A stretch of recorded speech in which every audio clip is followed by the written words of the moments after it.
आप सभी विद्यार्थियों का बहुत बहुत स्वागत है। आज हम हार्ड एंड सॉफ्ट एसिड और बेस के एग्जाम्पल्स क्या क्या हैं उसको डिस्कस करने वाले हैं प्यारे बच्चों।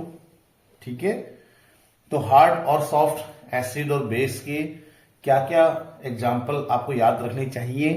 वैसे बहुत सारे एग्जाम्पल होते हैं, लेकिन कुछ एग्जाम्पल बहुत इंपॉर्टेंट हैं जो आपको आने चाहिए। तो क्या एग्जाम्पल्स होते हैं देखेंगे। तो पहले हम एसिड देख लेते हैं। एसिड के एग्जाम्पल देखते हैं, कौन से एसिड हार्ड हैं और कौन से एसिड सॉफ्ट हैं, इसके हम एग्जाम्पल देखेंगे। तो एक बार थोड़ा सा आपको मैं मोटा मोटा रिवीजन करा देना चाहता हूं कि हम हार्ड किसको कहते हैं, हार्ड एसिड किसको बोलेंगे और सॉफ्ट एसिड किसको बोलेंगे। एक बार हम आपको थोड़ा सा उसका रिवीजन करवा देते हैं और फिर हम इसके एग्जाम्पल्स को देखते हैं बच्चों। तो ध्यान रखिएगा कि हार्ड और सॉफ्ट एसिड किसको बोला जाता है। ये लुईस एसिड को बोला जाता है। लुईस एसिड को हार्ड और सॉफ्ट एसिड की कैटेगरी में बांटा जाता है। लुईस एसिड कौन होते हैं? लुईस एसिड वो होते हैं जो इलेक्ट्रॉन पेयर को गेन करते हैं। लुईस एसिड कौन होते हैं? जो इलेक्ट्रॉन पेयर को क्या करते हैं? लेते हैं, एक्सेप्ट करते हैं। इसको बार बार रिपीट कीजिए। तो Lewis acid are those species, Lewis acid are those species which accept electron pair, जो कि इलेक्ट्रॉन युग्म को ग्रहण करते हैं, जो कि इलेक्ट्रॉन पेयर को एक्सेप्ट करते हैं, उनको कहते हैं हम लुईस एसिड। ठीक है। अब Lewis acid, mostly Lewis acid क्या होते हैं? ज्यादातर लुईस एसिड क्या होते हैं? पॉजिटिव आयंस होते हैं। तो जितने भी पॉजिटिव आयंस हैं, जितने भी पॉजिटिव आयंस हैं, वो इलेक्ट्रॉन पेयर को क्या करेंगे? इलेक्ट्रॉन के पेयर को, इलेक्ट्रॉन के जोड़े को क्या करेंगे? ग्रहण करेंगे। क्यों? क्योंकि इनमें इलेक्ट्रॉन की कमी होती है। तो जितने भी पॉजिटिव आयंस होते हैं वो इलेक्ट्रॉन के पेयर को एक्सेप्ट करते हैं, क्योंकि उनमें इलेक्ट्रॉन्स की कमी होती है। अब ये इनको हम लुईस एसिड कहते हैं, इन पॉजिटिव आयंस को लुईस एसिड कहते हैं। न्यूट्रल स्पीशीज भी हो सकते हैं। अगर किसी न्यूट्रल स्पीशीज में, अगर किसी उदासीन स्पीशीज में इलेक्ट्रॉन की कमी है, तो वो भी इलेक्ट्रॉन पेयर क्या करेगा? वो भी इलेक्ट्रॉन पेयर एक्सेप्ट करेगा। ठीक है, वो भी इलेक्ट्रॉन पेयर एक्सेप्ट करेगा और वो क्या कहलाएगा? आपका लुईस एसिड कहलाएगा। अब ये जो आपका पॉजिटिव आयन है या ये जो आपका लुईस एसिड है, अगर ये आपका लुईस एसिड, अगर ये आपका लुईस एसिड है, ये इसका पॉजिटिव आयन है, इसके बीच में इसका न्यूक्लियस है और इसके चारों तरफ इसके इलेक्ट्रॉन्स हैं। अगर हम इस पॉजिटिव आयन को, अगर हम इस पॉजिटिव आयन को एक एक्सटर्नल फील्ड दे, एक एक्सटर्नल इलेक्ट्रिक फील्ड दे, तो फिर क्या होगा? अगर हम इस पॉजिटिव आयन को एक एक्सटर्नल इलेक्ट्रिक फील्ड दे और उस एक्सटर्नल इलेक्ट्रिक फील्ड में बड़ी आसानी से इसके इलेक्ट्रॉन एक तरफ चले जाएं, इसके इलेक्ट्रॉन एक तरफ चले जाएं और न्यूक्लियस एक तरफ को आ जाए। बिल्कुल अलग नहीं बोल रहा हूं मैं बच्चों, बिल्कुल अलग नहीं बोल रहा हूं, बस इतना कह रहा हूं कि अगर इस पॉजिटिव आयन के इलेक्ट्रॉन्स एक तरफ शिफ्ट हो जाएं, न्यूक्लियस दूसरी तरफ शिफ्ट हो जाए, तो इसको कहते हैं पोलराइजेशन। इसको क्या कहते हैं? पोलराइजेशन। कि इस पॉजिटिव आयन का, इस आयन का पोलराइजेशन बड़ी आसानी से हो रहा है, इसका पोलराइजेशन हो रहा है। और जिस आयन का पोलराइजेशन हो जाता है उसको कहते हैं कि भैया इस आयन के अंदर पोलराइज होने की एबिलिटी बहुत अच्छी है, और हम कहते हैं कि इस आयन की पोलराइजेबिलिटी बहुत अच्छी है, ऐसा कहा जाता है। तो जिस पॉजिटिव आयन के अंदर, जिस लुईस एसिड में बड़ी आसानी से पोलराइजेशन हो जाए, जिस लुईस एसिड में बड़ी आसानी से चार्जेस सेपरेट हो जाएं, जिस लुईस एसिड में बड़ी अच्छी पोलराइजेबिलिटी हो, उस लुईस एसिड को कहा जाता है सॉफ्ट एसिड। उस लुईस एसिड को क्या कहते हैं? सॉफ्ट एसिड कहते हैं। और जिस लुईस एसिड में ये बहुत डिफिकल्ट हो कि यार ये इलेक्ट्रॉन एक तरफ तो नहीं जा पा रहे, बड़ी मुश्किल हो रही है, न्यूक्लियस दूसरी तरफ नहीं आ पा रहा है, इसको पोलराइज करना बड़ा डिफिकल्ट हो रहा है। तो अगर पोलराइज करना बहुत डिफिकल्ट हो रहा होगा, अगर चार्ज का सेपरेशन करना बहुत डिफिकल्ट हो रहा होगा, तो फिर ऐसे लुईस एसिड को कहा जाता है हार्ड एसिड कहा जाता है।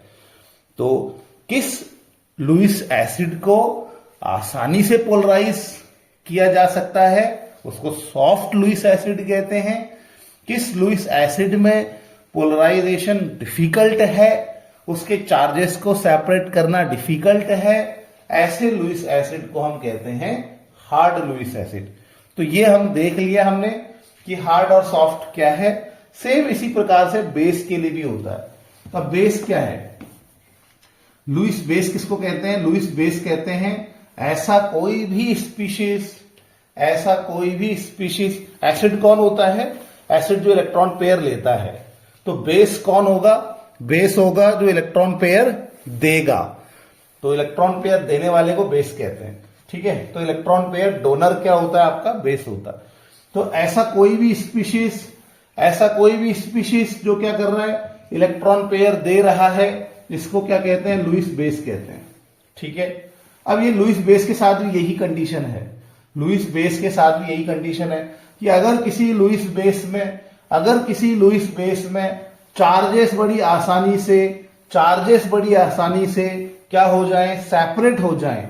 बड़ी आसानी से पॉजिटिव आयन एक तरफ, न्यूक्लियस एक तरफ आ जाए, बड़ी आसानी से इलेक्ट्रॉन एक तरफ आ जाए। तो अगर किसी लुईस बेस में चार्जेस बड़ी आसानी से सेपरेट हो जाते हैं, तो ऐसे यानी कि उसका बड़ी आसानी से अगर पोलराइजेशन हो जाता है, बड़ी आसानी से अगर क्या हो जाता है? पोलराइजेशन हो जाता है, इजी पोलराइजेशन हो जाता है, या ये कहें कि उसकी पोलराइजेबिलिटी अच्छी है। पोलराइजेबिलिटी मतलब बड़ी आसानी से खुद को पोलराइज कर ले रहा है, बड़ी आसानी से पोलराइज हो जा रहा है, तो उसको पोलराइजेबिलिटी कहते हैं। तो अगर किसी लुईस बेस में पोलराइजेशन बहुत ही आसानी से हो जाता है, तो ऐसा लुईस बेस क्या कहलाता है? सॉफ्ट बेस कहलाता है, ठीक है। और अगर किसी लुईस बेस में पोलराइजेशन डिफिकल्ट है, चार्जेस को हम सेपरेट नहीं कर पा रहे हैं, उसका चार्ज एक तरफ नहीं जा पा रहा है आसानी से, उसकी पोलराइजेबिलिटी कमजोर है, बहुत ही डिफिकल्ट है उसकी पोलराइजेबिलिटी, तो फिर ऐसे लुईस बेस को हम कहते हैं हार्ड लुईस बेस या हार्ड बेस कहा जाता है, ठीक है। तो बच्चों ये तो डेफिनेशन है, ये हम पिछले लेक्चर में भी देख चुके हैं इसको हम। अब हम थोड़ा सा जो आपको इसके एग्जांपल्स बताने वाले हैं, ठीक है। तो हम एग्जांपल्स देखते हैं। तो प्यारे बच्चों, जो आसानी से पोलराइज हो जाए, जिसमें आसानी से चार्जेस को आप अलग अलग कर सकते हैं, अलग मतलब बिल्कुल अलग नहीं करना है, चार्जेस को आसानी से आप क्या कर सकते हैं? सेपरेट कर सकते हैं। तो ऐसा आपका इजी जिसका पोलराइजेशन हो जाएगा उसको सॉफ्ट कहा जाता है, और जिसका पोलराइजेशन डिफिकल्ट है उसको हार्ड कहा जाता है। अब किसका पोलराइजेशन आसान होता है भाई? किसमें हम आसानी से चार्जेस सेपरेट कर लेते हैं, और किसका पोलराइजेशन डिफिकल्ट होता है, बड़ा मुश्किल है किसका पोलराइजेशन। तो इसको कैसे पता करते हैं? तो इसको भी मैं पिछली क्लास में बता चुका हूं, इसकी क्या कंडीशंस होती हैं। तो मैं आपको यहां ऐसे बता दे रहा हूं कि हल्का हल्का, कि जो छोटे साइज का है, अगर कोई बड़े साइज, अगर दो आयन्स हैं हमारे पास, दो पॉजिटिव आयन है, एग्जांपल के लिए अगर हमारे पास दो पॉजिटिव आयन है, एक पॉजिटिव आयन छोटे साइज का है, एक स्मॉल साइज का है, और एक लार्ज साइज का है, ठीक है, बिगर है। तो अगर कोई आयन छोटे साइज का है और कोई आयन बड़े साइज का है, तो कौन आसानी से पोलराइज हो जाएगा? तो जो छोटे साइज का है, वो छोटे साइज का क्यों है? वो छोटे साइज का इसलिए क्योंकि उसका न्यूक्लियस बहुत पावरफुल है। तो उसने क्या कर रखा है? इलेक्ट्रॉन्स को होल्ड कर रखा है, ठीक है। अगर कोई छोटे साइज का है, तो छोटे साइज का होने की वजह से इलेक्ट्रॉन्स क्या होते हैं? न्यूक्लियस के नजदीक होते हैं। तो न्यूक्लियस क्या करता है? इन इलेक्ट्रॉन्स को होल्ड करके रखता है, और ऐसे में इन इलेक्ट्रॉन्स को एक तरफ ले जाना और न्यूक्लियस को दूसरी तरफ ले जाना क्या होता है? डिफिकल्ट होता है। तो छोटे साइज का है अगर, तो ऐसे में पोलराइजेशन क्या होगा, डिफिकल्ट हो जाएगा। ठीक है, अगर बड़े साइज का है कोई आयन तो उसके इलेक्ट्रॉन्स न्यूक्लियस से दूर दूर होते हैं, दूर दूर होने की वजह से पकड़ कमजोर होती है और ये इलेक्ट्रॉन्स को आसानी से हम एक तरफ कर सकते हैं और न्यूक्लियस को दूसरी तरफ कर सकते हैं, यानी कि इसका पोलराइजेशन आसान होता है। इसका पोलराइजेशन आसान है, इसका मतलब ये क्या हो जाएगा, आपका सॉफ्ट हो जाएगा, चाहे फिर ये सॉफ्ट एसिड हो या सॉफ्ट बेस हो। ठीक है, तो सॉफ्ट होने के लिए बच्चों क्या चाहिए, बिगर साइज चाहिए, और हार्ड होने के लिए क्या चाहिए, स्मॉलर साइज चाहिए। ठीक है, तो ये हमारे पास एक छोटा सा क्राइटेरिया मैंने आपको बता दिया कि किसका पोलराइजेशन हो सकता है और किसका पोलराइजेशन आसानी से नहीं हो सकता है। जिसका आसानी से नहीं होगा वो ज्यादातर छोटे साइज के होते हैं, और छोटे साइज के होने के साथ साथ होने की वजह से इनका पोलराइजेशन नहीं हो पाता है और ये आपके हार्ड की कैटेगरी में आ जाते हैं। और बड़े साइज के होंगे तो पोलराइजेशन होना आसान है, क्योंकि इलेक्ट्रॉन्स दूर होते हैं न्यूक्लियस से और फिर इलेक्ट्रॉन्स एक तरफ और न्यूक्लियस एक तरफ हो सकता है, और ऐसे में फिर इसको हम सॉफ्ट कहते हैं क्योंकि इसका पोलराइजेशन आसानी से हो रहा है। ठीक है, अब प्यारे बच्चों हम जो हमारा पीरियोडिक टेबल होता है वो कुछ इस प्रकार से दिखता है। ठीक है, यहाँ पे एस ब्लॉक है, यहाँ डी ब्लॉक है, यहाँ पी ब्लॉक है। अभी मैं बता नहीं रहा हूं पूरा डिटेल में, थोड़ा समझा रहा हूं। तो यहां पर कभी भी इसको ग्रुप कहते हैं, आप जानते हैं ना इसको, ये जो खड़े कॉलम्स होते हैं इनको क्या कहते हैं, ग्रुप कहते हैं, और जो ये इस तरह से हॉरिजॉन्टल होते हैं इनको पीरियड कहा जाता है। तो जो ग्रुप्स हैं, ग्रुप के अंदर जितने भी ऊपर के एटम्स होंगे, जितने भी क्या होंगे, ऊपर के एटम्स होंगे ग्रुप में, ध्यान रखना।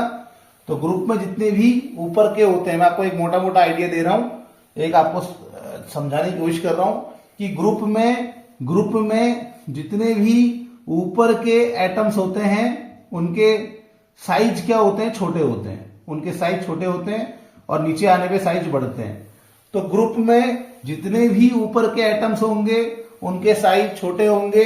इसी वजह से साइज छोटा है तो क्या होगा, साइज छोटा है तो इलेक्ट्रॉन क्या होता है, न्यूक्लियस के नजदीक होता है, और इलेक्ट्रॉन न्यूक्लियस के नजदीक होता है तो इलेक्ट्रॉन्स को अलग करना, न्यूक्लियस को अलग करना क्या होगा, डिफिकल्ट होगा, और ऐसे में पोलराइजेशन इसका कम होगा और ऐसे में ये क्या हो जाएगा, आपका हार्ड हो जाएगा। ठीक है, तो अगर हमारा बच्चों ऊपर के एटम्स होंगे तो ऐसे में पोलराइजेशन नहीं हो पाता है और वो हार्ड हो जाता है।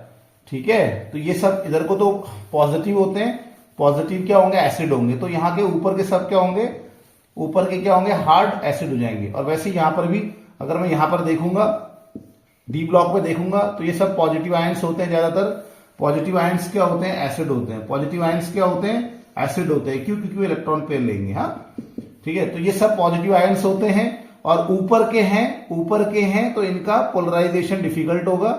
ऊपर हैं ग्रुप में तो पोलराइजेशन छोटे साइज की वजह से डिफिकल्ट होगा और ये सब क्या हो जाएंगे, हार्ड हो जाएंगे। और जो नीचे को जो होंगे उनका साइज बड़ा होने की वजह से क्या होगा, साइज बड़ा होने की वजह से पोलराइजेशन इजी होता है।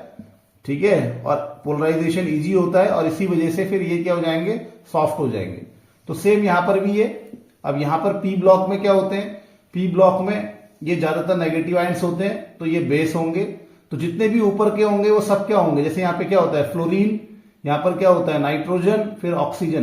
तो फ्लोरीन नाइट्रोजन ऑक्सीजन, सॉरी गलत हो गया, फ्लोरीन ऑक्सीजन नाइट्रोजन। ठीक है, तो फ्लोरीन ऑक्सीजन नाइट्रोजन ये सब क्या होते हैं, नेगेटिव आयन होते हैं। फ्लोराइड आयन, फिर ऑक्साइड आयन, फिर नाइट्रोजन का आयन जो है, ये सब क्या होते हैं, छोटे साइज के नेगेटिव आयन्स होते हैं।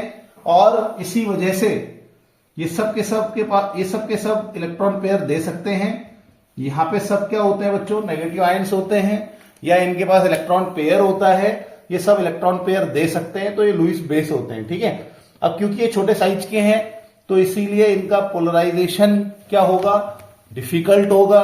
इनका पोलराइजेशन डिफिकल्ट है छोटे साइज की होने की वजह से, इसी वजह से ये सब क्या होंगे, हार्ड बेस हो जाएंगे।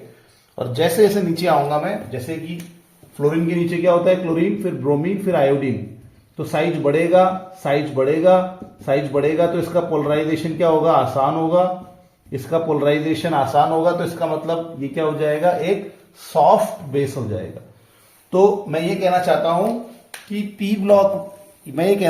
कि पीरियोडिक टेबल में जो जो ऊपर की तरफ हैं वो सभी अपने छोटे आकार की वजह से उनका पोलराइजेशन डिफिकल्ट होता है। छोटा आकार है, न्यूक्लियस इलेक्ट्रॉन को होल्ड कर लेता है। इलेक्ट्रॉन को एक तरफ ले जाना और न्यूक्लियस को एक तरफ ले जाना डिफिकल्ट होता है, यानी कि पोलराइजेशन करना डिफिकल्ट होता है। ठीक है, और ऐसे में ये सब क्या हो जाते हैं, हार्ड हो जाते हैं। फिर चाहे अगर हम इस तरफ को देखेंगे तो ये पॉजिटिव आयंस है तो ये हार्ड एसिड हो जाएंगे, इस तरफ को ये हार्ड बेस हो जाएंगे। और डाउन की तरफ जो होंगे वो ज्यादातर सॉफ्ट की कैटेगरी में आएंगे, क्योंकि उनका साइज बड़ा है और इलेक्ट्रॉन न्यूक्लियस से दूर रहते हैं। इलेक्ट्रॉन एक तरफ न्यूक्लियस एक तरफ करना आसान होता है और इसी वजह से फिर ये क्या हो जाएंगे, सॉफ्ट हो जाएंगे। चलिए अब चलते हैं एग्जाम्पल्स में। एग्जाम्पल्स याद करिएगा जरूर, कुछ कुछ एग्जाम्पल्स आपको मुंह जुबानी याद होने चाहिए, तभी आप अगले वीडियो में हम जो इनके एप्लीकेशन पढ़ेंगे उनको समझ पाओगे। तो प्यारे बच्चों एग्जाम्पल देखते हैं। हार्ड एसिड का एग्जाम्पल देखेंगे तो हार्ड एसिड का सबसे पहला एग्जाम्पल है H+ आयन। ये हमेशा याद होना चाहिए आपको। H+ आयन हार्ड एसिड का सबसे अच्छा एग्जाम्पल है। इसके बाद मैंने कहा कि जो ऊपर होंगे, जो मैंने आपको ये पीरियोडिक टेबल दिखाई थी, पीरियोडिक टेबल में जो ऊपर होते हैं वो सब उनको पोलराइज करना डिफिकल्ट होता है बच्चों, इसीलिए ये सब क्या हो जाते हैं, हार्ड एसिड हो जाते हैं। तो हार्ड एसिड यहां पर क्या क्या होता है, यहां पे होता है आपका लिथियम, सोडियम, पोटेशियम। तो लिथियम आयन, फिर सोडियम आयन और फिर पोटेशियम आयन, ये सब के सब क्या हो जाएंगे, हार्ड हो जाएंगे। फिर इस तरफ होता है आपका मैग्नीशियम, कैल्शियम, स्ट्रोंशियम। तो यहां लिख सकते हैं हम magnesium ion Mg2+, strontium ion, फिर कैल्शियम आयन, ये सब के सब भी हार्ड की कैटेगरी में आते हैं बच्चों।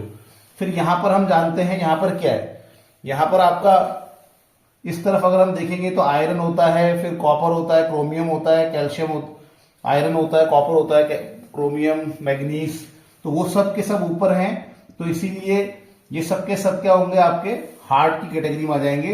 तो यहां पर हमारे पास जैसे आयरन है, आयरन 3+ लेना है हमने, 2+ नहीं लेना। अगर हमारे पास दो ऑप्शन है Fe2+ और Fe3+, तो जिसमें ज्यादा चार्ज होगा वो होता है हार्ड। क्यों, क्योंकि उसका साइज और छोटा हो जाएगा। और 3+ है ना भाई, 3+ का मतलब उसमें इलेक्ट्रॉन और कम होंगे, इलेक्ट्रॉन और कम होंगे, साइज और छोटा हो जाएगा और न्यूक्लियस उसको और अच्छे से होल्ड कर लेगा। तो इलेक्ट्रॉन अलग करना, न्यूक्लियस अलग करना डिफिकल्ट हो जाएगा। ठीक है, तो मैं ये कहना चाह रहा हूं कि Fe2+ और Fe3+ में कौन सा लेना है, Fe3+ लेना है। वैसे ही कॉपर आयन होता है हमारे पास, कॉपर आयन के पास दो चार्ज होते हैं। अच्छा, कॉपर आयन तो इसमें हम नहीं लेंगे, वो थोड़ा सॉफ्ट हो जाएगा। कॉपर आयन हर कोई हार्ड में नहीं आएगा। चलिए आगे देखते हैं। तो सॉफ्ट और कौन से एग्जांपल हो सकते हैं। ठीक है, तो मैंने बताया आपको कैल्शियम आयन हो गया, आयरन हो गया। ठीक है, और यहां पर क्या होता है, यहां पे बोरॉन होता है, एल्यूमिनियम होता है। तो बोरॉन के कंपाउंड और एल्यूमिनियम के कंपाउंड बच्चों, बोरॉन के कंपाउंड, बोरॉन और एल्यूमिनियम ये 13 ग्रुप के एलिमेंट हैं। ये जब भी कोई कंपाउंड बनाते हैं तो उन कंपाउंड्स में इलेक्ट्रॉन की कमी होती है, इसीलिए ये भी इलेक्ट्रॉन पेयर एक्सेप्ट करते हैं और इसी वजह से ये भी लुईस एसिड होते हैं।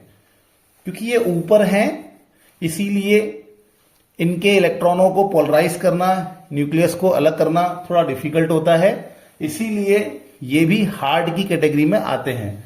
तो बोरॉन का कंपाउंड देखेंगे BF3, ये एक हार्ड एसिड है। फिर वैसे एल्यूमिनियम है AlCl3, हार्ड है। और ऐसे ही सल्फर ट्राइऑक्साइड, ये भी बच्चों हार्ड की कैटेगरी में आता है। ये भी एक एसिड होता है, लुईस एसिड है। ठीक है, ये भी हार्ड की कैटेगरी में आता है। ठीक है, सॉफ्ट के एग्जाम्पल ध्यान रखेंगे, सॉफ्ट के एग्जाम्पल ज्यादातर सब नीचे वाले होंगे। ठीक है, तो आपके पास क्या क्या है, सबसे इंपॉर्टेंट देखना कैसे याद करना है। आपको मैं याद कराता हूं कि जितने भी मेटल से हम आभूषण बनाते हैं उस सब को सॉफ्ट में हम देखते हैं। तो जितने भी मेटल्स हमारे ज्वेलरी बनाने के लिए काम आते हैं, ठीक है, वो सारे के सारे सॉफ्ट में आपको याद रखने हैं। बस ट्रिक बता रहा हूं आपको, जैसे कि सिल्वर, जैसे कि गोल्ड, जैसे कि प्लेटिनम, इसका भाई पैलेडियम। ठीक है, ये सब के सब क्या हो जाएंगे, ये सबके सब आप जानते हैं सिल्वर गोल्ड प्लैटिनम से क्या बनता है, ज्वेलरी बनती है। इसीलिए ये सबके सब क्या हो जाएंगे आपके, आपको क्या करना है ऐसे याद कर लेना है कि ये सबके सब सॉफ्ट होते हैं। ठीक है, इन सभी के न्यूक्लियस को और इलेक्ट्रॉनों को अलग करना आसान होता है बेटा, अलग करना मतलब ऐसा पोलराइज करना आसान होता है। इसके अलावा कॉपर आयन भी इसमें है, इसको भी याद करना है। कॉपर +1 है, कॉपर +2 नहीं, कॉपर +1 है। इसके अलावा इसमें मैंने बताया था आपको फ्लोरीन, क्लोरीन, ब्रोमीन, आयोडीन। हम नीचे को आएंगे तो साइज बढ़ेगा तो पोलराइजेशन करना आसान होगा। तो आयोडाइड आयन क्या है, आई नेगेटिव आयन इसकी, अच्छा आई नेगेटिव नहीं, आई पॉजिटिव होना चाहिए ना, क्योंकि एसिड्स क्या होते हैं पॉजिटिव होते हैं। ठीक, आई पॉजिटिव आयन इसकी कैटेगरी में आता है। इसके अलावा आयोडीन का मॉलिक्यूल भी एक लुईस एसिड है। अब आप बोलेंगे आयोडीन का मॉलिक्यूल एक लुईस एसिड क्यों है? आयोडीन के मॉलिक्यूल के पास क्या होता है कि खाली ऑर्बिटल्स होते हैं और खाली डी ऑर्बिटल्स होते हैं। खाली डी ऑर्बिटल होने की वजह से, खाली डी कक्षक होने की वजह से ये उनमें इलेक्ट्रॉन पेयर एक्सेप्ट करता है। इलेक्ट्रॉन पेयर लेने की वजह से ये क्या हो जाता है, लुईस एसिड हो जाता है। तो ये I2 एक हमारा क्या हो गया, लुईस एसिड हो गया। ठीक है बच्चों, और ये कौन सा लुईस एसिड है, सॉफ्ट लुईस एसिड है। तो ये थोड़ा ध्यान रखना है। इसके अलावा Br2 भी इसकी कैटेगरी में। अच्छा, एक और एग्जांपल ध्यान रखेंगे, BH3, इसको बोरेन कहते हैं BH3 को। ये भी हमारा एक सॉफ्ट एसिड होता है। ठीक है, कौन कौन से कैसे कैसे एग्जांपल याद रखना है। एक तो सबसे पहले आपने जो आपका S ब्लॉक है इसके ऊपर के एलिमेंट आपको हार्ड में याद रखने हैं, जैसे कि लिथियम, सोडियम, पोटेशियम। ठीक है, उसके बाद आपका मैग्नीशियम, कैल्शियम, स्ट्रोंशियम। ठीक है, इसके बाद आपको ये जो आपका डी ब्लॉक है इसकी जो पहली सीरीज है उसके एलिमेंट्स भी ध्यान रखने हैं, जैसे कि आपके पास है कैल्शियम आयन, फिर है हमारे पास आयरन, ऐसे कोबाल्ट भी होता है, क्रोमियम भी होता है, वो भी इसके एग्जांपल्स हैं। कोबाल्ट 3+, क्रोमियम 3+, ये सब के सब भी हार्ड एसिड के एग्जांपल हैं। इसके अलावा हमारे पास BF3, न्यूट्रल में कौन कौन से एग्जांपल हैं, BF3, AlCl3, SO3, ये सब हमारे न्यूट्रल में एग्जांपल है। सॉफ्ट में क्या क्या होंगे, सॉफ्ट में कैसे याद रखना है, जितने भी हमारे ज्वेलरी बनाने के लिए काम आते हैं वो सब सॉफ्ट में आ जाएंगे। सिल्वर, गोल्ड, प्लेटिनम, कॉपर से भी हमारे क्या बनते हैं, बर्तन बनते हैं। ठीक है, पैलेडियम भी याद रखना है। और ये जो आपका हैलोजन फैमिली है इसमें नीचे का, सबसे नीचे का याद रखना है, आयोडीन बड़े साइज है, आसानी से पोलराइज हो जाएगा, सॉफ्ट हो जाएगा। तो I पॉजिटिव, I2, BH3, ये सब के सब इसमें हमारे सॉफ्ट के एग्जाम्पल है। और एक होता है बॉर्डर लाइन। बॉर्डर लाइन किसको कहते हैं, बॉर्डर लाइन उसको कहते हैं जिसमें इन दोनों के गुण पाए जाते हैं, वो सॉफ्ट और हार्ड दोनों के मध्यम होता है। ठीक है, तो उसको बॉर्डर लाइन कहते हैं। बॉर्डर लाइन की भी एग्जांपल ध्यान रखने हैं। इसमें हमारे पास है Fe2+, फिर हमारे पास है निकल 2+, ठीक है, और कॉपर आयन और जिंक आयन, कॉपर +1 और जिंक 2+। ठीक है, तो ये हमारे पास बच्चों बॉर्डर लाइन का एग्जाम्पल है। बॉर्डर लाइन के एग्जाम्पल में, सॉरी इसमें थोड़ा सा चेंज करना पड़ेगा हमें। ओके, तो बॉर्डर लाइन के एग्जाम्पल में हमारे पास क्या क्या है, Fe2+, Ni2+, Cu2+ और Zn2+। ठीक है, ये हमारे ना तो हार्ड होते हैं ना ही सॉफ्ट होते हैं, ये हमारे बॉर्डर लाइन एसिड्स होते हैं बच्चों, इनको भी आपने ध्यान रखना है। अब हम आते हैं बेस में, फटाफट बेस के कुछ एग्जाम्पल देख लेते हैं। ओके, बेस के हमारे पास क्या क्या एग्जाम्पल होते हैं। हार्ड बेस के एग्जाम्पल्स में कौन कौन आएंगे, देखिए जो हम ट्रिक, जो बातें आपको बताते हैं वो सभी चीजों में लागू नहीं होती, लेकिन मोस्टली 90% केसेस में वो अप्लाई हो जाती है। जैसे कि आपने ध्यान रखना है फोन, FON, फोन, ये जहां पर भी आपको दिखेंगे, F दिखेगा, O दिखेगा, ON दिखेगा, वो सब के सब बेस होंगे। पहले तो ध्यान रखना है, क्यों, क्योंकि इनमें N पे, O पे और फ्लोरीन पे इलेक्ट्रॉन का युग्म होता है, इलेक्ट्रॉन का पेयर होता है, लोन पेयर कहते हैं उसको। ठीक है, तो जहां पर भी आपको बच्चों F दिखेगा, O दिखेगा, N दिखेगा, ये सब के सब क्या होंगे आपके, इनमें इलेक्ट्रॉन का पेयर होता है, ये सब के सब इलेक्ट्रॉन देने की क्षमता रखते हैं और ये सब के सब लुईस बेस होते हैं। ठीक हो गया। दूसरी बात, इन सब का साइज बहुत छोटा होता है।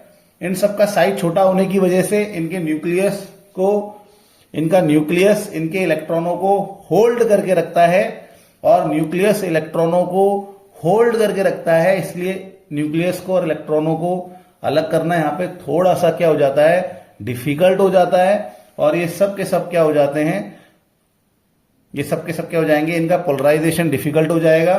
न्यूक्लियस एक तरफ करना, इलेक्ट्रॉन एक तरफ करना डिफिकल्ट हो जाएगा। पोलराइजेशन डिफिकल्ट है यानी कि ये सब हार्ड हो जाएंगे, ठीक है। तो जहां पर भी F होगा, O होगा, N होगा, वो आपका हार्ड की कैटेगरी में आ जाता है। तो जैसे कैसे, यहां पर क्या है आपका वाटर, सबसे अच्छा एग्जांपल क्या है, वाटर। वाटर क्या होता है, हार्ड हो जाता है, हार्ड बेस होता है। वैसे यहां पे N है अमोनिया, ये भी हार्ड बेस होगा। यहां पर N है एमीन, ये भी हार्ड बेस होगा। फिर आपका फ्लोरीन है, हार्ड बेस होगा। क्लोराइड आयन भी हार्ड बेस होता है। फिर अल्कोहल में O है, ये भी हार्ड बेस होगा। हाइड्रोक्साइड, हाइड्रोक्साइड में O है, OH नेगेटिव आयन बोलते हैं इसको, ये नेगेटिव आयन है, ठीक है। ये हाइड्रोक्साइड आयन है, इसमें भी O है, इसमें भी O होने की वजह से ये भी हार्ड है, हार्ड बेस है, ठीक है। फिर ये आपका सल्फेट है, ठीक है। और ये carbonate sulphate, sorry oxide ion है, ऑक्साइड आयन भी आपका हार्ड बेस है। और ये कार्बोनेट, सल्फेट और फॉस्फेट, ये सब के सब हार्ड बेस हो जाते हैं, ठीक है। सॉफ्ट बेस की कैटेगरी में क्या है, सॉफ्ट बेस में आपका आई नेगेटिव आयन है। मैंने आपको फिर बताया, फ्लोरीन, क्लोरीन, ब्रोमीन, आयोडीन, नीचे साइज बढ़ जाता है, पोलराइजेशन करना आसान हो जाता है। तो आई नेगेटिव आपका सॉफ्ट बेस हो गया। कार्बन मोनोऑक्साइड, ये भी एक सॉफ्ट बेस है, ठीक है। O है, हार्ड होगा ऐसा मत सोचना, ये ऐसा नहीं होता। यहाँ एक्चुअली कार्बन की तरफ से इलेक्ट्रॉन डोनेशन होता है, ठीक है। तो इसलिए ये कार्बन की ओर से इलेक्ट्रॉन डोनेशन होने की वजह से हम इसको कार्बन के हिसाब से हार्ड और सॉफ्ट समझते हैं। तो ये आपका सॉफ्ट होता है। वैसे ही H नेगेटिव भी सॉफ्ट बेस होता है, इसको भी पोलराइज करना आसान है।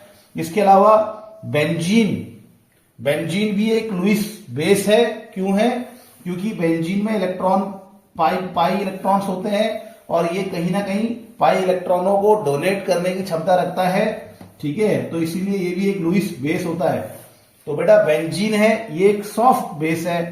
जहां पर भी कार्बन इन्वॉल्व हो जाता है उसको हम सॉफ्ट कहेंगे, ठीक है। आर नेगेटिव, आर नेगेटिव मतलब क्या, कार्बन की चेन के ऊपर माइनस चार्ज, जैसे कि CH3 नेगेटिव, जैसे कि C2H5 नेगेटिव, इनको आर नेगेटिव कहते हैं, अल्काइल आयन कहते हैं इसको। तो ये आर नेगेटिव भी क्या होता है, सॉफ्ट बेस होता है। वैसे ही सल्फाइड आयन भी इसका एग्जाम्पल है। बॉर्डर लाइन, इनको छोड़कर बाकी सब border line, N2, N3 negative, Br negative, NO2 negative and sulphide ion, ये सल्फेट है और ये सल्फाइड आयन है। ये बॉर्डर लाइन है, ना ही हार्ड की कैटेगरी में आते हैं ना ही सॉफ्ट की कैटेगरी में आते हैं, इनको ध्यान रखना है, ठीक है। तो ये बच्चों हमारे पास क्या है, हार्ड एंड सॉफ्ट बेस के एग्जाम्पल हैं। आगे बढ़ते हैं, चलिए, ठीक है। अब हम अगली वीडियो में क्या समझेंगे, अगली वीडियो में हम समझेंगे कि hard soft acid base principle के क्या क्या एप्लीकेशंस हैं, इसको हम अगली वीडियो में समझेंगे। ये बहुत ही इंपॉर्टेंट टॉपिक रहने वाला है। अभी तो हम बस एग्जाम्पल देख रहे थे, एग्जाम्पल को अच्छे से याद कर लीजिए। हार्ड बेस के एग्जाम्पल को याद कर लीजिए। हार्ड बेस के एग्जाम्पल, वाटर सबसे इंपॉर्टेंट है भैया। वाटर मैंने क्या बताया, जहां पे O होगा, जहां पे F होगा, जहां पे N होगा, फोन जहां पे होगा, वो आपको हार्ड के रूप में याद रखना है। वाटर यहाँ पे, NH3 यहाँ पे, RNH2 यहाँ पे, ROH यहाँ पे, सबके सब क्या होंगे, हार्ड हो जाएंगे। Fluoride ion, chloride ion hard हो जाएंगे, ठीक है। और सॉफ्ट की कैटेगरी में आई जहां पर आ गया सॉफ्ट हो जाएगा, ठीक है। तो I पॉजिटिव वहां लुईस एसिड था, I पॉजिटिव सॉफ्ट था। यहां I नेगेटिव बेस है भैया, नेगेटिव चार्ज है, इलेक्ट्रॉन देगा ना किसी को। तो I नेगेटिव एक बेस है और बड़े साइज की वजह से पोलराइजेशन आसान है, तो ये सॉफ्ट बेस है, ठीक है। वैसे ही CO है, कार्बन मोनोऑक्साइड, वहां H+ था हार्ड, यहां H नेगेटिव सॉफ्ट है। Benzene, R negative, sulphide ion, ये सब याद रखने हैं, एग्जांपल्स को अच्छे से याद रखना है, ठीक है बच्चों। अगली क्लास में हम देखेंगे applications of hard soft acid base principle. Thank you very much.